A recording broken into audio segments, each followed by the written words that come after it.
ಮಕರ ಸಂಕ್ರಾಂತಿ. ಸೂರ್ಯ ತನ್ನ ಪಥವನ್ನು ಬದಲಾಯಿಸುವಂಥ ಹೊತ್ತು. ನಮ್ಮ ಜೀವನದ ಪಥಗಳು ಕೂಡ ಇವತ್ತಿನ ಸಂದರ್ಭದಲ್ಲಿ ಶೀಘ್ರಗತಿಯಲ್ಲಿ ಬದಲಾಗ್ತಾ ಇವೆ. ಯಾಕಪ್ಪ ಅಂತ ಅಂದರೆ ನಮ್ಮ ಜೀವನ ವೇಗ ಪಡೆದುಕೊಂಡಿದೆ ಹಲವು ಆಯಾಮಗಳಲ್ಲಿ. ಉದಾಹರಣೆಗೆ ನಮ್ಮ ಹೆದ್ದಾರಿಗಳು, ಅದರಲ್ಲಿ ಓಡಾಡುವಂಥ ವಾಹನಗಳ ವೇಗ ಅತಿ ಹೆಚ್ಚಾಗ್ತಾ ಇದೆ. ಇಂಟರ್ನೆಟ್ 4Gಯಿಂದ 5Gಗೆ ಹೋಗ್ತಾ ಇರುವಂಥ ಸಂದರ್ಭದಲ್ಲಿ ಸ್ಪೀಡ್ ಸಿಕ್ಕಾಪಟ್ಟೆ ಜಾಸ್ತಿ ಆಗೋಗಿದೆ. ಪ್ರಾಡಕ್ಟ್ ಮತ್ತು ಸರ್ವಿಸ್ ಲೈಫ್ ಸೈಕಲ್ಗಳು, ಉದ್ಯಮದ ಲೈಫ್ ಸೈಕಲ್ಗಳೇನಿವೆ ಅವುಗಳು ಕೂಡ ಇವತ್ತು ವೇಗ ಹೆಚ್ಚಿಸ್ಕೊಂಡಿವೆ.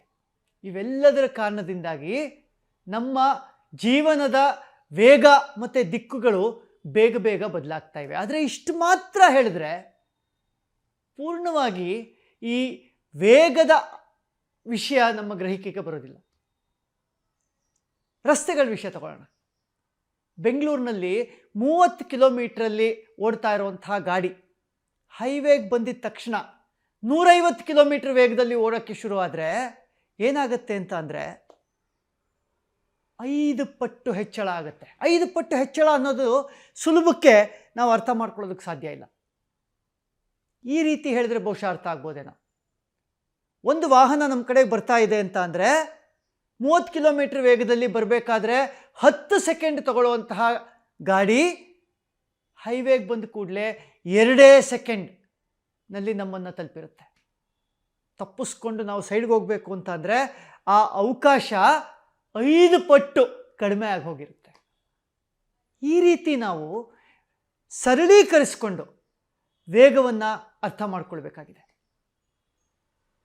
ನಾವು ಮುಂಚೆ ಹೇಳಿದ ಹಾಗೆ 4Gಯಿಂದ 5G ಕಡೆಗೆ ನಾವು ಪ್ರಯಾಣಿಸಬೇಕಾದ್ರೆ ಈ ಹೆದ್ದಾರಿಯ ವೇಗದ ಹಾಗೇನೆ ಹಲವು ಪಟ್ಟಿನ ಹೆಚ್ಚಳ ಆದಾಗ ನಮ್ಮ ಜೀವನದ ಮೇಲೆ ಅದು ಮಾಡುವಂಥ ಪರಿಣಾಮಗಳನ್ನು ನಾವು ನಿಧಾನಕ್ಕೆ ಅರ್ಥ ಮಾಡ್ಕೊಳ್ಬೇಕಾಗಿದೆ. ಅದೇ ರೀತಿ ಉದ್ಯಮದ ಸೈಕಲ್ಗಳಾಗಲಿ ಅಥವಾ ನಮ್ಮ ಕೆಲಸದಲ್ಲಿನ ಸೈಕಲ್ಗಳನ್ನಾಗಲಿ ನಾವು ಅರ್ಥ ಮಾಡ್ಕೊಳ್ಬೇಕಾದ್ರೆ ಪೂರ್ತಿಯಾಗಿ ಕೂಲಂಕುಷವಾಗಿ ಅದರ ಪರಿಣಾಮ ನಮ್ಮ ಮೇಲೆ ಏನಾಗಬಹುದು ಅನ್ನೋದನ್ನು ಅರಿಯದೆ ಬರೀ ವೇಗ ಹೆಚ್ಚಾಗ್ಬಿಟ್ಟಿದೆ ಇವತ್ತು ಅಂತ ಅಷ್ಟೇ ಅಂದ್ಕೊಂಡ್ರೆ ನಾವು ಆ ವೇಗದ ಹೊಡೆತಕ್ಕೆ ಬಲಿಯಾಗಬೇಕಾಗಿ ಬರಬಹುದು. ನಮ್ಮ ಜೀವನದಲ್ಲಿನ ವೇಗದ ಹಲವು ಆಯಾಮಗಳನ್ನು ನಾವು ಅರ್ಗಿಸ್ಕೊಳ್ಬೇಕು ಅಂತ ಅಂದರೆ ಕೆಲವು ವಿಷಯಗಳ ಬಗ್ಗೆ ನಾವು ಗಮನ ಕೊಡಬೇಕು. ಮೊದಲನೇದು, to become conscious of that pace. ಅಂದರೆ ಏನಪ್ಪ, ಅದರ ಬಗ್ಗೆ ಒಂದು ಜಾಗೃತ ನಿಲುವನ್ನು ತಳೆಯೋದು. ಉದಾಹರಣೆಗೆ ನಾ ಹೇಳಿದ ಹೆದ್ದಾರಿಯ ಎಕ್ಸಾಂಪಲ್ನಲ್ಲಿ to indulge in defensive driving ಅಥವಾ ರಕ್ಷಣಾತ್ಮಕವಾಗಿ ಚಲನೆಯನ್ನು ಮಾಡೋದು, ವಾಹನವನ್ನು ಚಲಿಸೋದು. ಏನು ಡಿಫೆನ್ಸಿವ್ ಡ್ರೈವಿಂಗ್ ಅಂದರೆ ನಮ್ಮ ತಪ್ಪುಗಳ ಬಗ್ಗೆ ಮಾತ್ರ ಜಾಗೃತರಾಗಿರೋದಲ್ಲ, ಹೆದ್ದಾರಿಯಲ್ಲಿ ಚಲಿಸ್ತಾ ಇರುವಂತಹ ಬೇರೊಬ್ಬರು ಮಾಡಬಹುದಾದಂತಹ ತಪ್ಪುಗಳ ಬಗ್ಗೆನೂ ಜಾಗೃತವಾದಂತಹ ನಿಲುವನ್ನು ತಳೆಯೋದು.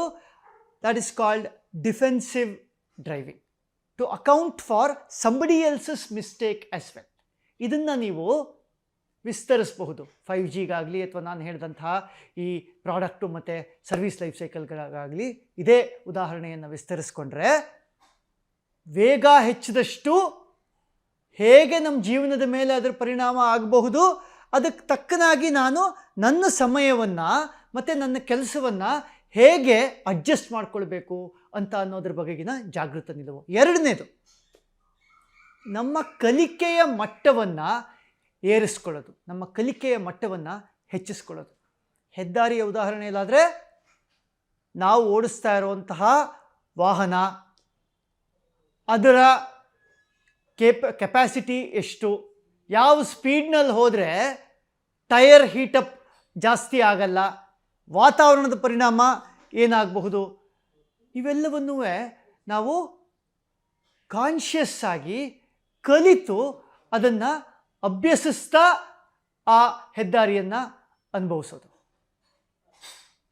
The same thing extends to the other examples also. ಉದಾಹರಣೆಗೆ ಇವತ್ತಿನ 4G ಕಾಲದ ಜೀವನ ಶೈಲಿಗೂ 5G ಕಾಲದ ಜೀವನ ಶೈಲಿಗೂ ಆಗಬಹುದಾದಂತಹ ಬದಲಾವಣೆಗಳೇನು ನಮ್ಮ ಜೀವನದಲ್ಲಿ ನಾವು ಮಾಡ್ತಾ ಇರೋ ಕೆಲಸ ಅಥವಾ ನಾವು ಮಾಡ್ತಾ ಇರುವಂತಹ ಓದು ಮುಂತಾದ ನಮ್ಮ ಜೀವನದ ಆಯಾಮಗಳಿಗೆ ಅದರ ಮೇಲೆ ಅದರಿಂದ ಆಗುವಂಥ ಪರಿಣಾಮಗಳನ್ನು ನಾವು ಅರ್ಥ ಮಾಡ್ಕೊಳ್ಳೋದು. ಕಟ್ಟ ಕಡೆಯದಾಗಿ to have a contingency plan ಅಂದರೆ ಏನಾದರೂ ಹೆಚ್ಚು ಕಡಿಮೆ ಆಗೋದ್ರೆ ಅನ್ನೋದನ್ನು ಯೋಚಿಸ್ಕೊಂಡು ನಾವು ನಮ್ಮ ಜೀವನವನ್ನು ಅದಕ್ಕೆ ತಕ್ಕನಾಗಿ ಅಡ್ಜಸ್ಟ್ ಮಾಡ್ಕೊಳ್ಳೋದು.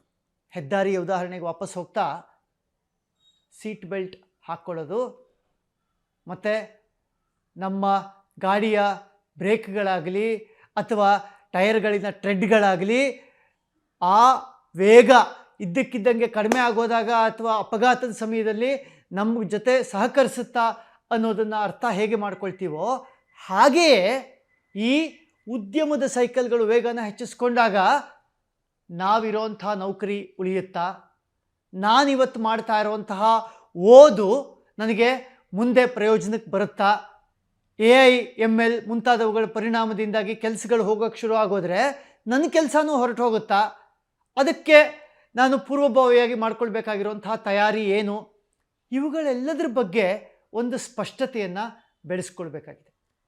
ವೇಗ ಒಳ್ಳೆಯದೇ, ಆದರೆ ಅದಕ್ಕೆ ನಾವು ಸಿದ್ಧರಾಗಿಲ್ಲದೆ ಇದ್ದರೆ ಅದು ನಮ್ಮ ಜೀವನದಲ್ಲಿನ ಆ್ಯಕ್ಯುರೆಸಿ ಅಥವಾ ನಿಖರತೆಯ ಮಟ್ಟವನ್ನು ಕಡಿಮೆ ಮಾಡಿಬಿಡುತ್ತೆ.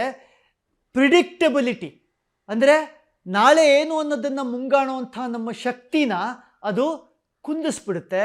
ಹಾಗಾಗಿ ಆಗುತ್ತಾ ಇರೋ ಬದಲಾವಣೆ ಮತ್ತು ಅದು ನಮ್ಮ ಜೀವನದ ಮೇಲೆ ಮಾಡುವಂಥ ಪರಿಣಾಮ ವೇಗದ ದೃಷ್ಟಿಯಿಂದ ನೋಡಿದಾಗ ಅದೆರಡರ ಬಗ್ಗೆನೂ ನಾವು ಸ್ಪಷ್ಟತೆಯನ್ನು ಬೆಳೆಸ್ಕೋಬೇಕಾಗಿದೆ. ಸೂಕ್ಷ್ಮಗ್ರಾಹಿಗಳಾಗಿ ನಾವು ಇವುಗಳನ್ನು ಅರ್ಥ ಮಾಡ್ಕೊಳ್ಬೇಕಾಗಿದೆ. ಮಕರ ಸಂಕ್ರಾಂತಿ, ಸೂರ್ಯನ ಪಥ ಬದಲಾಗ್ತಾ ಇದೆ. ನಮ್ಮ ಜೀವನದ ಪಥ ಒಳ್ಳೆಯ ಕಡೆಗೆ ಹೋಗಲಿ ಅಂತ ಆಶಿಸ್ತಾ ಧನ್ಯವಾದಗಳು. ವಿಸ್ತಾರ ನ್ಯೂಸ್, ನಿಖರ ಜನಪರ.